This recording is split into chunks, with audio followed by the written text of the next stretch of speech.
नमस्कार दोस्तों, आपका मैथ का साथी फिर से वापस आ गया है जो मैथ को सरल और मज़ेदार बनाता है और प्रत्येक सवाल के पीछे छिपे वो हर एक कंसेप्ट बताता है जो आपके लिए ज़रूरी होता है।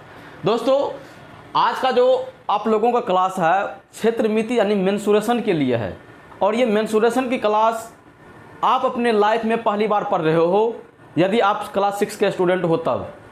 और यहाँ से आप लोगों का मेंसुरेशन का यात्रा प्रारंभ होगा और ज्यों-ज्यों आप आगे जाइएगा इसमें लेवल आपका जो है बढ़ते चला जाएगा।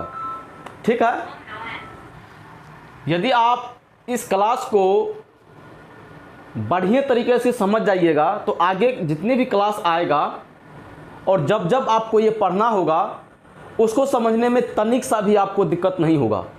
लेकिन जब आप इस क्लास को मिस कर दीजिएगा, पूरी वीडियो नहीं देख पाइएगा, पूरा क्लास नहीं देख पाइएगा, चाहे आप हमसे पढ़ रहे हो या किसी और टीचर से, इससे मतलब नहीं है जो आप किससे पढ़ रहे हो, लेकिन आपको ये चीज़ पढ़ना पड़ेगा जो चीज़ मैं आज पढ़ाने वाला हूँ।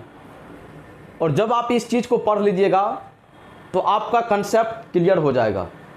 जब आप आगे जाके पढ़िएगा जो परिमाप क्षेत्रफल क्या है तो इसके पीछे का एक्चुअल जो कंसेप्ट काम करता है वो समझ में आपको आ जाएगा। और जैसे वो चीज़ आ गया समझ में तो फिर कोई सवाल दे दीजिए, वो आपसे बन जाएगा। उससे पहले तो आपको समझना पड़ेगा। तो क्लास में जो है आप लोग बने रहिए। मेरा क्लास कोई भी आपको ऐसा क्लास नहीं मिलेगा जिसमें मैं क्लास के बीच में कुछ सिलेबस से हट के मैं बात करता हूँ। आपको जो भी मिलेगा, जो आपके लिए ज़रूरी है, जितना ज़रूरी है हमेशा उतना देने का मैं प्रयास करता हूँ। इधर उधर का बातें मैं नहीं के बराबर, ऐसा बोलिए आप, नहीं करता हूँ मैं। मेरा एक ही अटेंशन रहता है, जितना ज़्यादा से ज़्यादा हो सके आपको मैं ज्ञान डिलीवर कर दूँ, उसके पीछे का कंसेप्ट डिलीवर कर दूँ। तो आप लोग जो है क्लास में बने रहिए और ये चीज़ को देखिए जो एक मैथ को किस प्रकार से सरल और आसान बनाया जा सकता है। तो हमारे साथ जुड़े रहे और जब क्लास पसंद आ जाएगी तो वीडियो को जो है लाइक कर दीजिएगा और अपने 3-4 को दोस्त को जो है बता दीजिएगा। ठीक है ना। चलिए, हमारा ये 10वां चैप्टर होगा क्लास 6 का। क्लास 6 का 10वां चैप्टर का नाम है क्षेत्रमिति। क्षेत्रमिति इसको बोलते हैं मेंसुरेशन। मेंसुरेशन।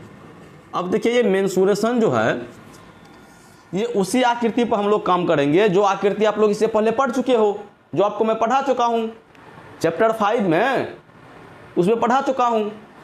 वही आपका त्रिभुज आएगा, वही आयत आएगा, वही वर्ग आएगा, वही समांतर चतुर्भुज आएगा। अलग अलग जो आकृति हम लोग पढ़े थे, ऐसा बोले तो हम बहुभुज के बारे में जो पढ़े थे उसी बहुभुज को यहाँ पे हमको पढ़ना पड़ेगा। लेकिन जो चैप्टर 5 में हम लोग पढ़े थे ना तो वो ज्यामिति था, जियोमेट्री था, और उसी का एक लेवल आगे अब उसका क्षेत्र को हमको मापना है, उसका परिमाप को मापना है।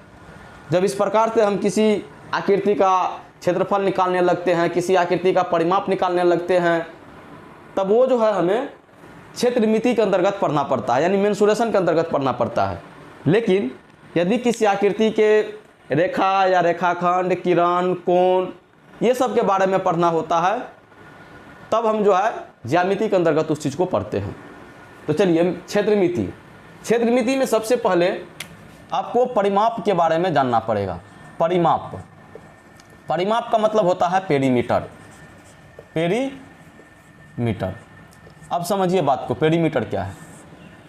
अगर बहुभुज को आप लोग अगर जानते हो तो बहुभुज, पहले बहुभुज को समझिए। अगर हो सकता है भूल गए होंगे क्लास 3 बहुभुज में हम क्या बताए थे, सबसे छोटा बहुभुज जो है वो 3 भुजाओं की होती है, जैसे त्रिभुज। बहुभुज का परिभाषा हम क्या बोले थे आपको, जो रेखाखंड से बनी बंद आकृति वही बहुभुज है। और जहाँ पे बंद का सवाल आ गया तो कम से कम आपको 3 भुजा चाहिए बंद करने के लिए। 3 भुजा से कम भुजा लगाइएगा तो आपको वो आकृति का बंद ही नहीं कर पाइएगा। कैसे, जैसे हम यहाँ पे 2 रेखाखंड का इस्तेमाल करते हैं। यहाँ पे 2 रेखाखंड का, क्या आपको लगता है ये बंद हो गया है? आप बोलिएगा सर जी ये तो खुला है, बंद कहाँ हुआ है? तो इसको बंद करने के लिए जो है हमें इसको घेरना पड़ता है। बंद करने के लिए यहाँ से लेके यहाँ तक इसको मिलाना पड़ेगा।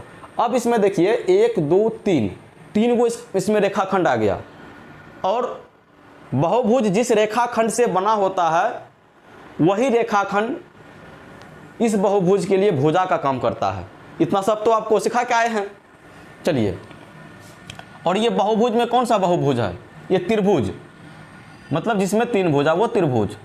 उसके बाद दूसरा बहुभुज आपको क्या बताए थे हम? आयत के बारे में बताए थे। उसके बाद आपको वर्ग के बारे में बताए थे। इतना बात याद है ना? आयत मतलब जिसका सम्मुख भुजा जो है बराबर होती है, और सम्मुख भुजा के बारे में आपको बोले थे आमने अपोजिट एंगल, मतलब अपोजिट क्या कहते हैं इसका, भुजा विपरीत। इस भुजा के विपरीत आपको ये मिलेगा, इसके विपरीत ये मिलेगा। तो आयत में क्या पढ़े थे? इसका जो अपोजिट भुजा होता है वो बराबर होता है, या सम्मुख भुजा जो है बराबर होता है। वर्ग में क्या पढ़े थे? इसका सभी भुजा बराबर होता है। इस बात को ध्यान रखिएगा, ठीक है ना? चलिए अब आगे बढ़िए। अब हम लोग परिमाप को समझते हैं। परिमाप क्या चीज़ है? परिमाप किसी भी बहुभुज का जो सब भुजा है उसको आप जोड़ लीजिएगा तो वो परिमाप कहलाता है। क्या कहे? फिर से सुनिएगा। जैसे हम मान के चलिए इसी बहुभुज के बारे में बात करते हैं। ये सिरा को आप, इसका नाम इसका रख लीजिए ABC। इस बहुभुज में कौन कौन सा रेखाखंड काम कर रहा है? तो एगो बोलिए सर जी ये एगो AB है, दूसरा BC है, तीसरा CA है। जब इन तीनों को जोड़ लीजिएगा मतलब आप जो है त्रिभुज का इस परिमाप को आप ज्ञात कर लिए हो। दूसरा किस प्रकार से हम समझेंगे परिमाप को?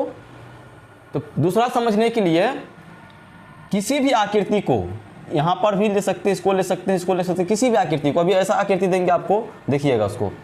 मान के चलिए हम यहाँ पे एगो कोनो बिंदु लेते हैं, है ना? ये वाला पॉइंट किस क्या चीज़ करने के लिए? शुरू करने के लिए। अब यहाँ से आप क्या कीजिए, यहाँ से इस पर रस्सी बिछाना शुरू कीजिए। काते कात जो है रस्सी बिछाना आप शुरू कर दीजिए, और बिछाते बिछाते बिछाते बिछाते आप यहाँ पे आ जाइए। तो यहाँ से लेके यहाँ तक में आपको जितना रस्सी लगा तो वही रस्सी का लंबाई इस आकृति के लिए परिमाप होगा। दूसरा, आप मान के चलिए यहाँ से चलना आप प्रारंभ कीजिए, और चलते चलते चलते चलते चलते चलते फिर से आप यहीं पे पहुँच जाइए। और जब आप यहाँ पे पहुँच जाइएगा तो जितना दूरी आप अभी तक में चल लिए हो वही दूरी इस आकृति के लिए या इस भूखंड के लिए परिमाप का काम करेगा। इतना बात आप समझ जाते हो। अब आगे चलिए। परिमाप में हम क्या देखें? परिमाप जब भी होगा तो वो जहाँ से शुरू होता है वहाँ पे लौट के आएगा। परिमाप जहाँ से वो शुरू होता है वहाँ पर वो लौट के आएगा। अगर आप कहीं बीच में छोड़ देते हो तो उसको हम परिमाप नहीं बोल सकते हैं। और परिमाप वो हमेशा बंद आकृति का निकलता है।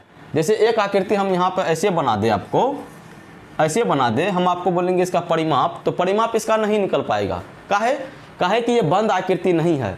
और परिमाप कहता है जहाँ से तुम शुरू होता है वहाँ पे फिर लौट के आओ, और यहाँ पे जाइएगा तो यहाँ पे आप अटक जाइएगा। वैसे आगे तो है भी नहीं क्या रास्ता। जब रास्ता नहीं है तो यानी आप इसका परिमाप नहीं निकाल सकते हो। इस बात को आप मेरे ख्याल से समझ गए होंगे। अब एगो दूसरा आकृति हम मान के चलिए बनाते हैं। कोई भी आकृति रैंडमली हम कोई भी आकृति हम बना लेते हैं। अब चलिए आपको इसका परिमाप निकालना है, तो आप क्या कीजिएगा?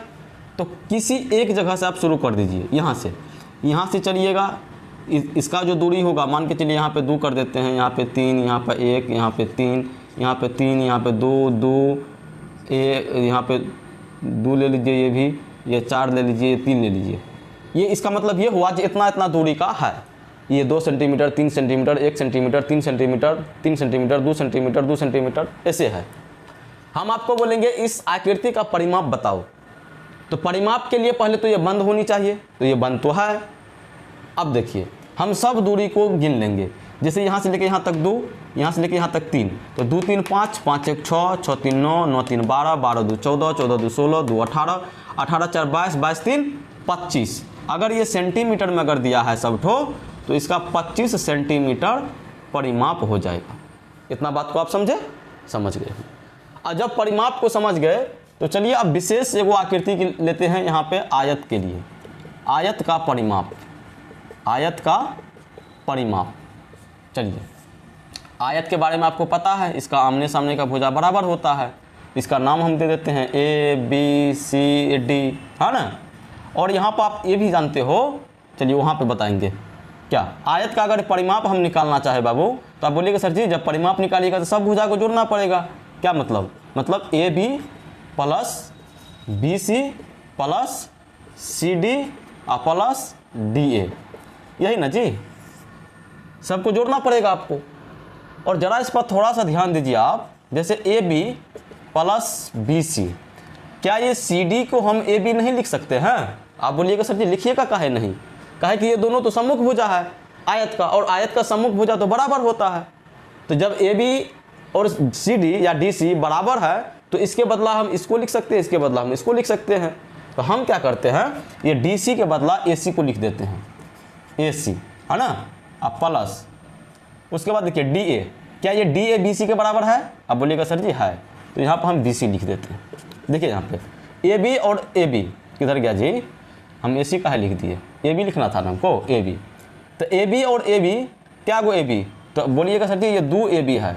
उसके बाद बी सी और बी सी क्या गो, तो सर जी ये 2 गो बी सी है। और यहाँ से आपको कॉमन लेने के लिए हम बताए हैं, जो दोनों में है उसको कॉमन ले लो, तो 2 गुना A B plus B C, ठीक। क्या मतलब, अब इससे हम क्या निष्कर्ष निकाल सकते हैं? इससे निष्कर्ष हम यह निकाल सकते हैं, आयत का जो परिमाप होता है वो 2 गुना जो जिस भुजा का लंबाई आपको दिया हुआ है उस भुजा का योगफल। अब यहाँ पे समझिए, इसको तो हम लंबाई बोलते हैं, लंबाई बोलते हैं ना जी, और इसको क्या बोलते हैं, चौड़ाई बोलते हैं। इतना बात तो आपको पता है, ये लंबाई है, ये चौड़ाई है। ज़रा से इसको ऐसे कीजिए, परिमाप निकालने के लिए हम क्या किए हैं, देखिए लंबाई प्लस चौड़ाई, लंबाई प्लस चौड़ाई प्लस ये भी आपको कौन सी है, ये भी आपका लंबाई है, अब प्लस ये कौन सी है, चौड़ाई है ना। देखिए लंबाई क्या गो, 2 गो, तो 2 लंबाई प्लस चौड़ाई क्या गो, 2 गो, 2 चौड़ाई। देखिए 2 दोनों में है, कॉमन ले लीजिए, 2 कॉमन ले लीजिएगा तो लंबाई प्लस चौड़ाई। इतना बात आ रहा है समझ में? यानी आयत का परिमाप 2 गुना लंबाई जोड़ चौड़ाई, ये याद कर लीजिएगा, बहुत इंपॉर्टेंट फॉर्मूला है ये। क्या, 2 गुना लंबाई जोड़ चौड़ाई, आयत का ये परिमाप हो गया, ठीक है। आप यहाँ से जो है यहाँ पर लिख लीजिएगा आयत का परिमाप, यहाँ पर क्या लिखिएगा, पूरा आप लिख लीजिएगा, जो आयत का परिमाप बराबर 2 गुना लंबाई जोड़ चौड़ाई। फिर से आप इसको ऐसे घेर लीजिएगा, ये था आयत के लिए। अब चलिए हम लोग वर्ग के ऊपर थोड़ा सा काम करते हैं। वर्ग के ऊपर, वर्ग में क्या जानते हैं, वर्ग में प्रत्येक भुजा बराबर होती है, यही ना जानते हैं हम लोग। वर्ग में प्रत्येक भुजा बराबर, यानी अगर ये 1 है, ये भी 1 होगा, ये भी 1 होगा और ये भी 1 होगा। अगर इसका हम परिमाप निकालें तो वर्ग का जो यहाँ पे परिमाप निकलेगा, आप बताइए क्या निकलेगा, 1 जोड़ 1 जोड़ 1 जोड़ 1, यही ना जी। क्या हम ये 1 को 1 क्या गो है, 1 2 3 4, 1 को 4 बार जोड़िए या 4 से गुना कर लीजिए, एक ही चीज़ है। यानी 4 गुना 1 लिख सकते हैं। आप बोलिएगा सर जी हाँ लिख सकते हैं, आराम से लिख सकते हैं। क्या यहाँ पे कुछ आपको नज़र आ रहा है, 4 गुना ये 1 कौन-सी है? आप बोलिएगा सर जी ये 1 जो है ये वर्ग का भुजा है, कौन-सी है जी, ये वर्ग का ये भुजा है। तो यहाँ से हम नहीं कह सकते हैं क्या, वर्ग का जो परिमाप होता है, वर्ग का परिमाप ये 4 गुना भुजा, या इसको इस प्रकार से भी बोल सकते हैं, जो वर्ग का परिमाप बराबर 4 गुना वर्ग का 1 भुजा, 4 गुना वर्ग का 1 भुजा, या आप इसको इस प्रकार से भी लिख लीजिएगा 4 गुना 1 भुजा, जैसे आपको लिखना है। वर्ग का तो 4 गो भुजा है, चारों भुजा बराबर होता है, तो हम कोई एक मतलब एक ही तो ना वो देगा जो वर्ग का भुजा इतना है। जब इतना है तो वो वहाँ पे हम डाल के बना लेंगे। तो ये था आयत के लिए, ये था वर्ग के लिए। ज़रा और आगे बढ़िए आप लोग, इसमें देखिए, किसमें, एगो त्रिभुज के बारे में आप लोग पढ़े होंगे। कौन सा त्रिभुज, समबाहु त्रिभुज के बारे में आप लोग पढ़े होंगे। समबाहु त्रिभुज चैप्टर 5 में ही आपको बताए हैं इस चीज़ के बारे में, समबाहु त्रिभुज। समबाहु त्रिभुज में क्या बोले थे, वैसा त्रिभुज जिसका सब भुजा कुंची हो, बराबर हो। वैसा सब जिस त्रिभुज का सब भुजा बराबर होता है वही ना समबाहु त्रिभुज है। अब बोलिएगा सर जी हाँ, क्या मैं वो समबाहु त्रिभुज बनाऊँ यहाँ पे? अब बोलिए सर जी बना लीजिए। यह है समबाहु त्रिभुज। मान के चलिए इसका 1 सेंटीमीटर, इसका 1 सेंटीमीटर, इसका 1 सेंटीमीटर। हाँ, अगर हम इसका परिमाप निकालें, इसका जो है परिमाप निकाले समबाहु त्रिभुज का परिमाप क्या होगा? आप ही बताइए, आप ही बता दीजिए क्या होगा। आप बोलिएगा सर जी ये 1 जोड़ 1 जोड़ 1 कीजिएगा ना तो ये त्रिभुज का परिमाप निकल जाएगा, यानी 1 1 जोड़ 3 होगा और वही 3 सेंटीमीटर इस त्रिभुज का परिमाप होगा। जैसे यहाँ पे 1 1 किए तो 4 हुआ, यही 4 इसका क्या हुआ? ये वर्ग का परिमाप हुआ। किसका? जिसका भुजा 1 सेंटीमीटर है। अब क्या इसको हम ऐसे नहीं लिख सकते हैं 3 गुना 1? आप बोलिएगा सर जी लिख तो सकते हैं, जिसे हम वर्ग में लिखे हैं।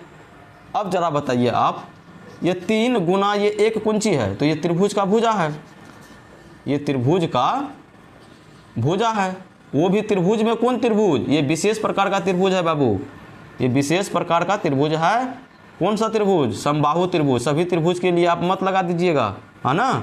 ये समबाहु त्रिभुज के लिए सिर्फ काम करेगा, यानी समबाहु त्रिभुज का परिमाप क्या होगा? 3 गुना समबाहु त्रिभुज की भुजा या समबाहु त्रिभुज की एक भुजा। इतना बात मेरे ख्याल से आप लोग समझ गए होंगे। जरा सा इस वर्ग और इस समबाहु त्रिभुज को देखिए, यहाँ पे कुछ आपको रिलेशन देखने के लिए मिलेगा। किसको?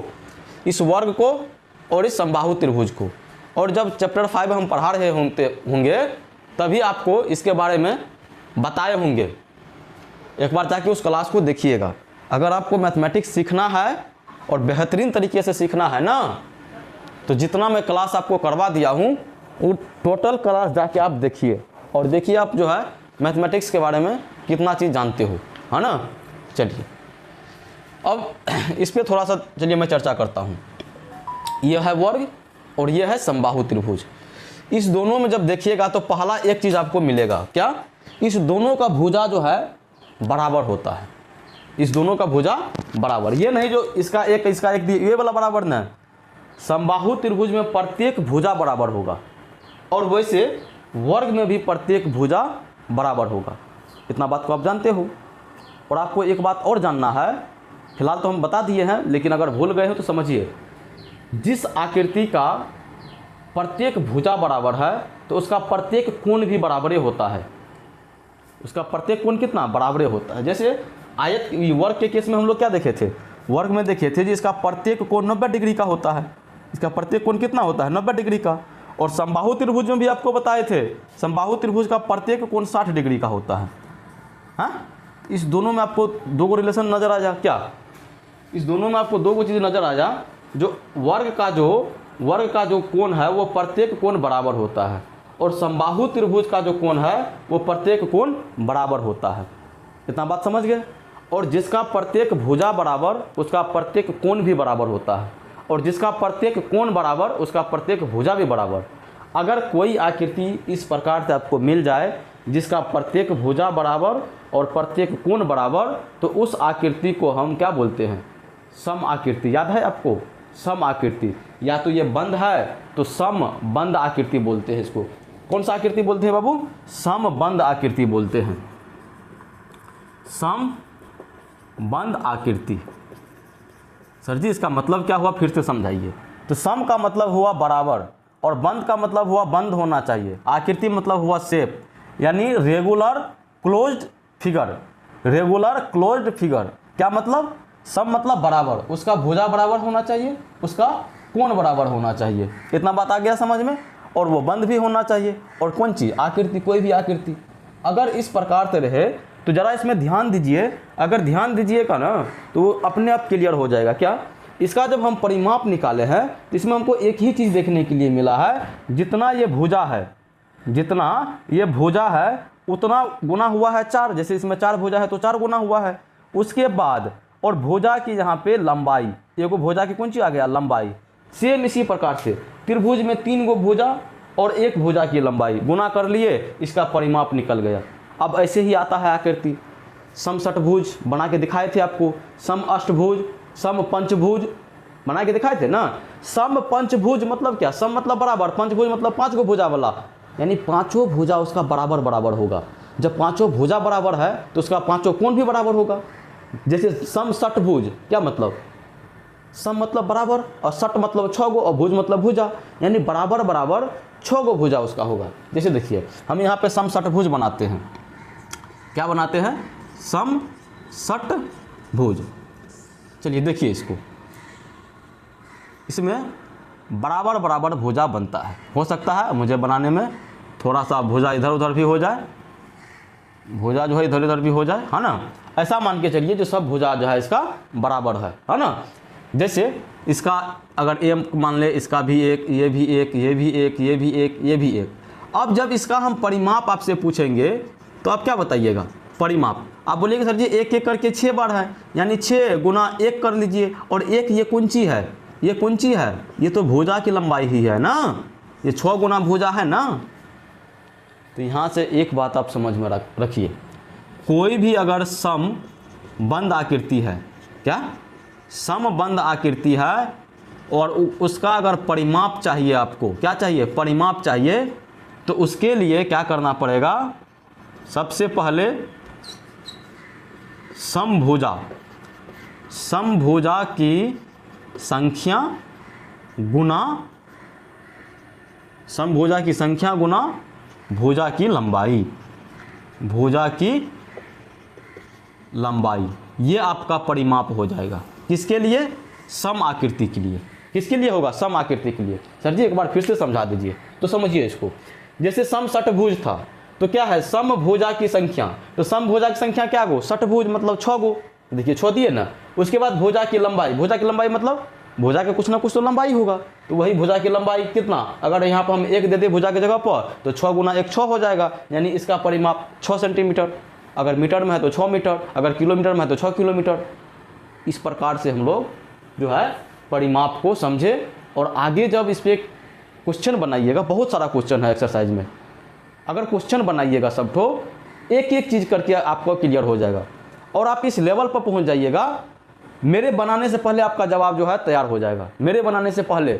हाँ, लेकिन इसके लिए आपको देखना पड़ेगा, 1 बाय 1 करके देखना पड़ेगा। तो चलिए अब जो है हम लोग एक्सरसाइज को शुरू करते हैं। एक्सरसाइज 10.1 होगा, उसमें बहुत सारा सवाल है, सभी सवाल को देखिए। अगर क्लास यहाँ तक पसंद आया है तो वीडियो को दोस्त लाइक कर दो, कहा कि जब तक वीडियो को आप लाइक नहीं कीजिएगा तो ये ज़्यादा स्टूडेंट के पास नहीं पहुँच पाएगा। आपका लाइक ही बताता है जो कितने स्टूडेंट के पास ये वीडियो जाना चाहिए। तो जब आप लाइक करते हो ना तो ज़्यादा से ज़्यादा स्टूडेंट के पास जो है वीडियो पहुंचता है, उससे कोई पैसा तैसा नहीं मिलता है। अगर कोई बता भी दिया है तो ये गलतफहमी है, लाइक सबसे कोई पैसा नहीं मिलता है।